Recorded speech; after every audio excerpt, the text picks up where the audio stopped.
Hi, if you're new around here, I'm Max and this is Rose.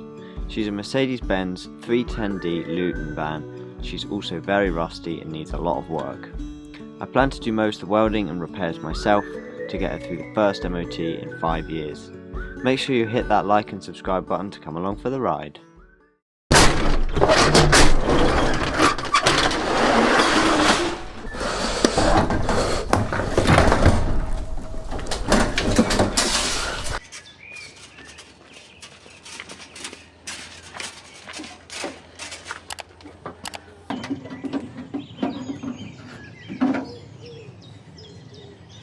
So, good morning everyone.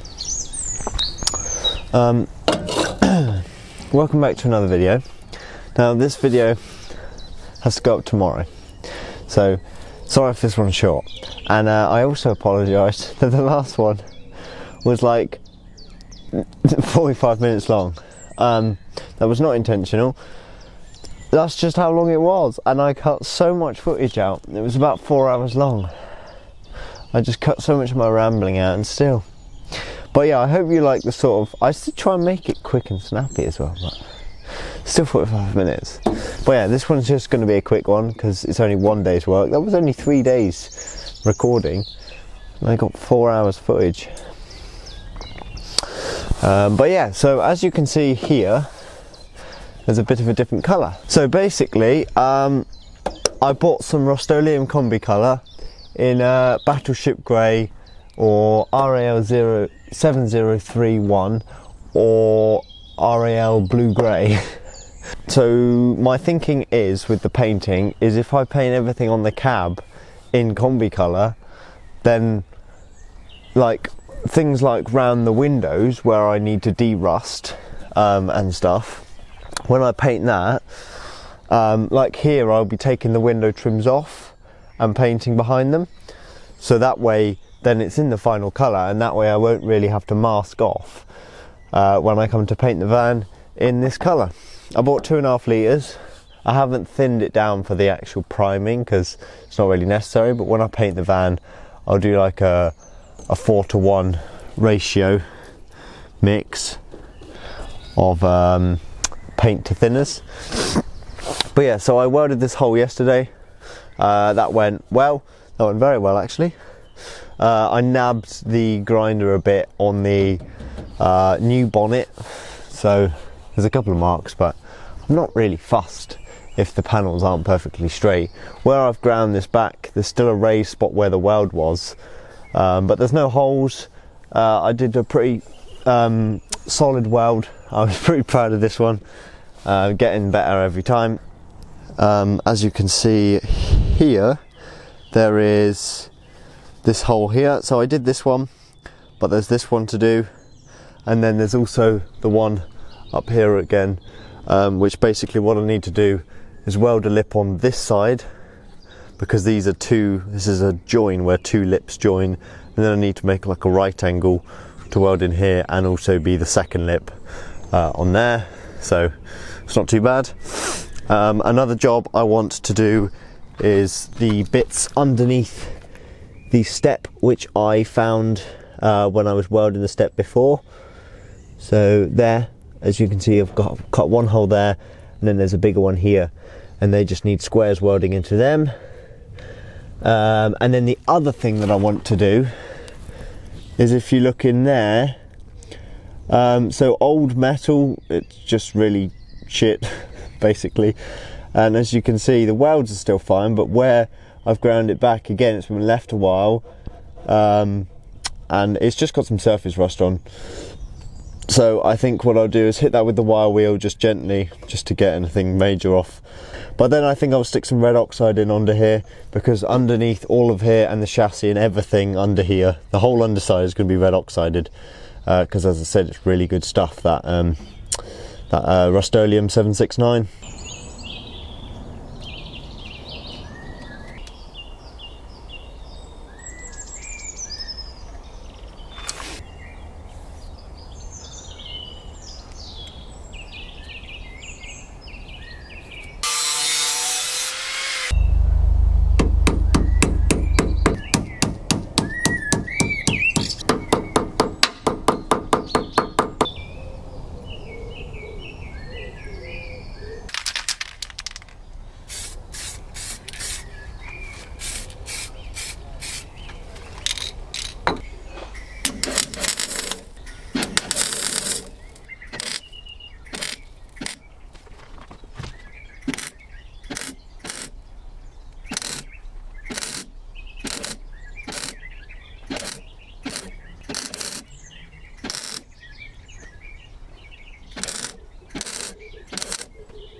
So, this is the progress so far.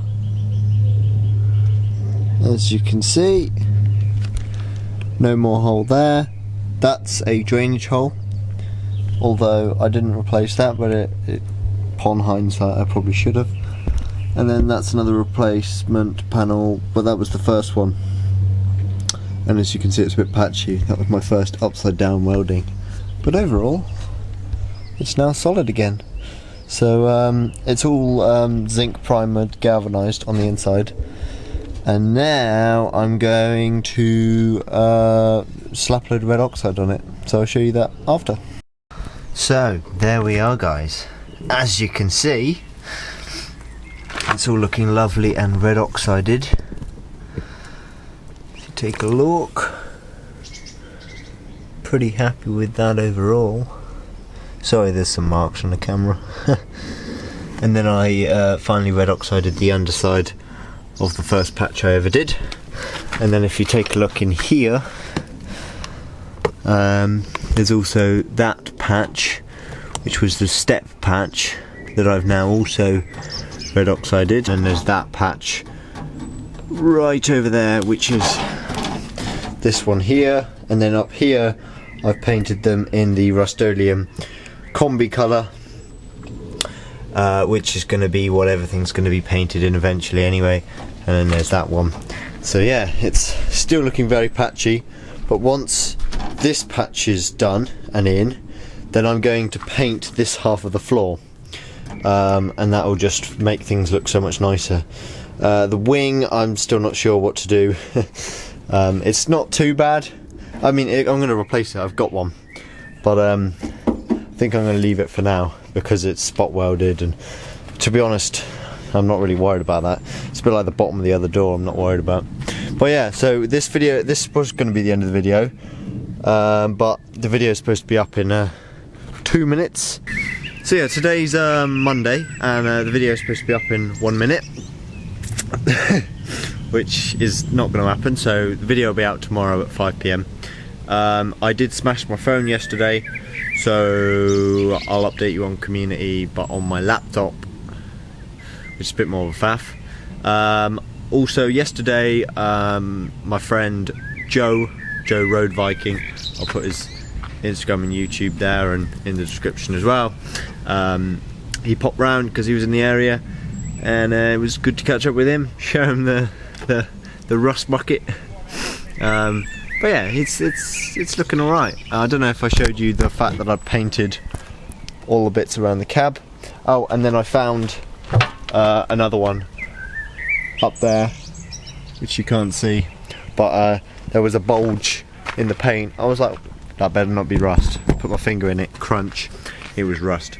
It was flaky, there's no holes yet, but it's probably very thin. But that's probably a windscreen out job. I have found a windscreen on Facebook Marketplace for £50. Let me know your thoughts. Should I buy it or should I not? Because they're really hard to come by, and this one's here and it's 50 quid. It's about an hour and a half away, so it's not too bad. Yeah, so what do you think? Should I buy it? I'm tempted because it's 50 quid. And if I break that one, or even if I don't break that one, you know, if it ever gets a chip or a crack in, I've got one. I can just keep it here, you know? So it's tempting for only 50 quid. And this one's covered in weld splatter, so it could even, that one could go in, and then this one could be the, if anything happens. But yeah. So, hello everyone. I got interrupted yesterday, but basically that's the end of the video. Make sure you hit the like button, drop a comment down below, and make sure you subscribe and hit the bell icon so you stay tuned for next week. So see you then.